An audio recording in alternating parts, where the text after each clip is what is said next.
Hello Chem 1A, this is Chapter 4, Lecture Video 4, and we're going to be talking about reactions and aqueous solutions, and this is the primary focus of this chapter. So one of the things we got to talk about first is that reactions don't just happen, they happen for a reason. If I put two substances next to each other, that does not mean they will definitely react and form something new. There always has to be a driving force for a chemical reaction to occur, and most often when two reactants react with one another, it's in order to form a more stable product.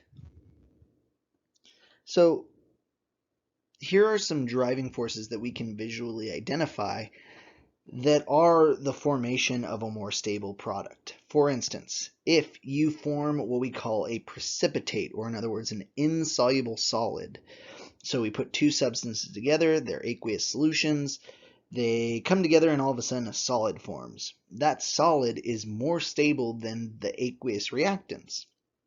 And that's why it's insoluble. It doesn't want to dissolve because it's stable the way it is. So this is a driving force for a chemical reaction.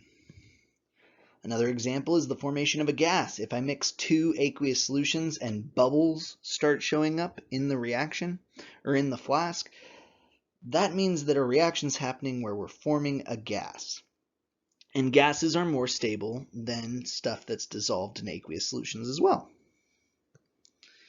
Finally, the formation of either a weak electrolyte or a non-electrolyte. These two substances are generally more stable than strong electrolytes. And so if we form one, we are forming a more stable product, and that is another sign of a reaction, a driving force. Now, at the end of the day, if we write two reactants together and we say they react, we need to be forming one of these four things. Either a precipitate, a gas, a weak electrolyte, or a non-electrolyte must be formed if it's going to be an aqueous reaction that actually occurs. So we're going to spend like half a second talking about chemical equilibrium. This is something that if you take Chem 1B, you'll spend 3 chapters talking about.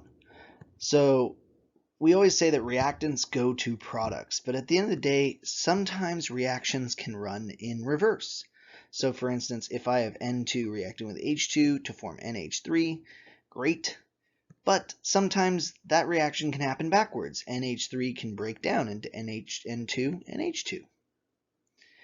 When this occurs, we usually use a reaction arrow that's double-headed. And this indicates that the reaction will eventually reach what we call equilibrium.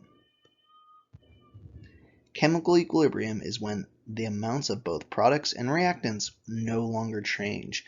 The reaction is still happening in both directions, it's reached a standstill. The reactants aren't changing in terms of amount, and neither are the products.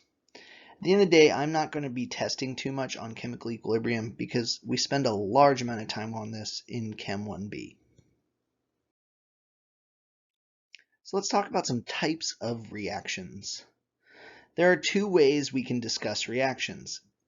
And depending on your textbook, some textbooks have started to phase out based on what the atoms do. So this is kind of how we can classify a reaction, based on what's happening to the atoms in the reaction or based on the chemistry that's occurring.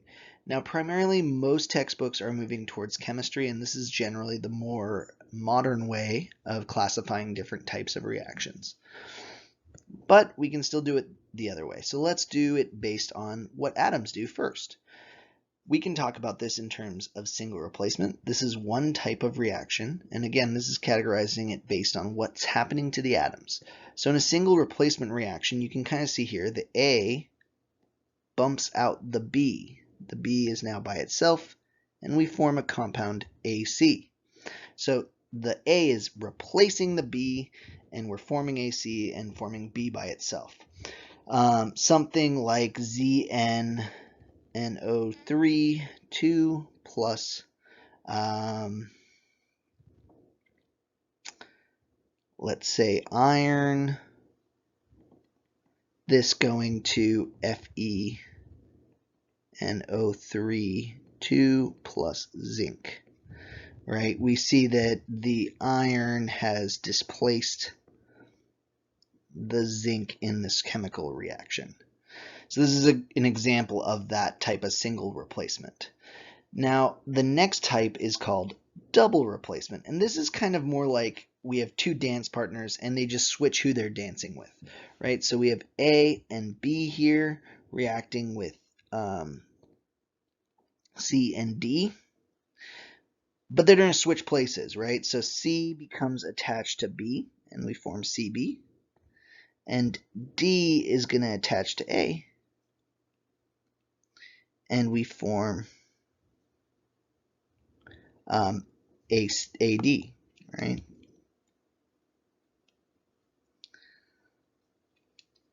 So that is double replacement, and a lot of the reactions we're going to be discussing throughout this chapter are actually a type of double replacement reaction.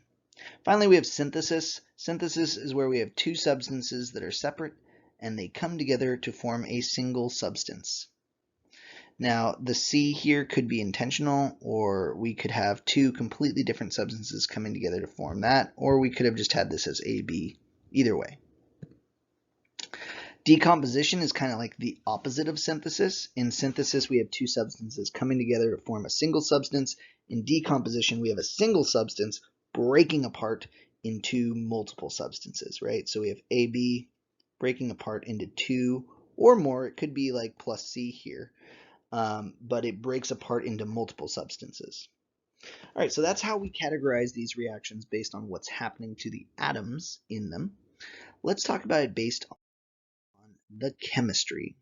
So one of them is combustion, and we talked about that in chapter 3 and at the beginning of this chapter. But let's talk about aqueous types of reactions.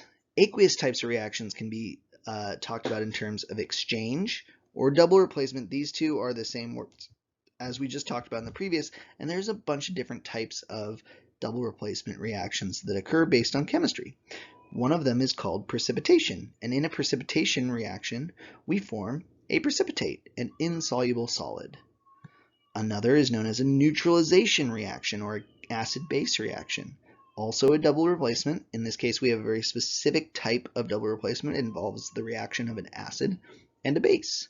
And finally, we have gas forming, which I like to think is a subsection of neutralization. This is where we have like an acid and reacting with a base, and one of the products ends up being a gaseous product. Our final type of reaction is not an exchange reaction or a double replacement reaction. It's an oxidation reduction reaction, and these are super important to everything we do in a society. Batteries are oxidation reduction reactions, also known as redox reactions. So are combustion reactions. Most of the electricity we get or energy we get in our combustion engines, our power plants, come from redox reactions. So let's talk a little bit more about exchange reactions or double replacement reactions. Exchange and or, right, double replacement have predictable products. Generally, this is when we have two ionic compounds or an ionic compound and an acid switching their anions and cations, right? So we have cation A attached to anion X, and we have cation B attached to anion Y. Now, at the end of the day, what happens is these two switch places. They switch dance partners. This means the products are always going to be predictable.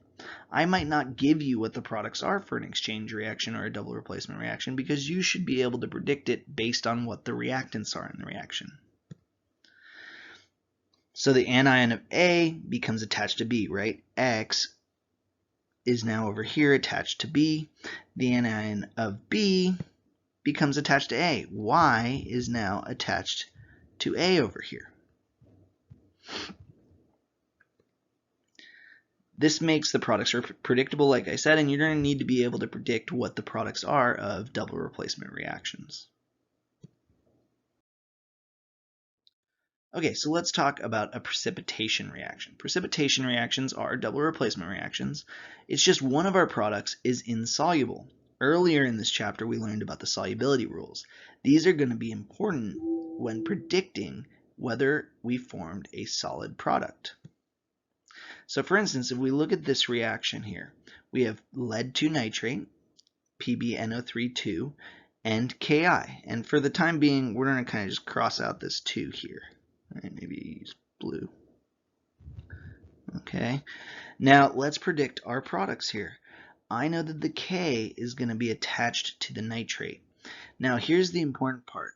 It's the anions that are attaching and the cations that are attaching. So in this compound, we know the cation K is K+, and the anion here is NO3-.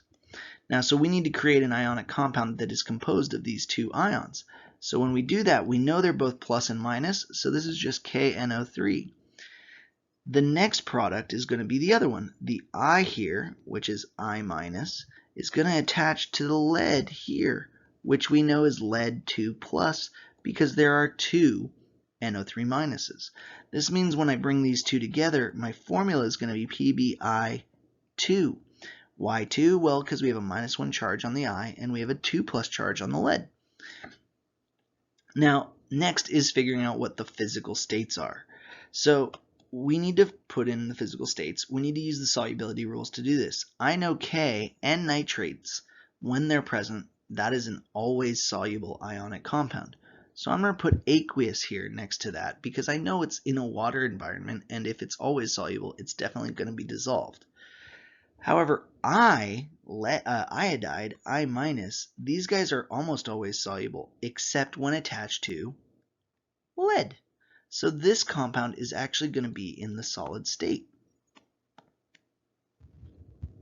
Now, I need to finally balance this reaction. And so I can do that using the products and reactants as we see it, right? I see that there are two I's over here, so I need to put a 2 here. But putting a 2 here means now I have 2 K's on this side. I'm going to need to put a 2 here. And this actually balances that whole reaction.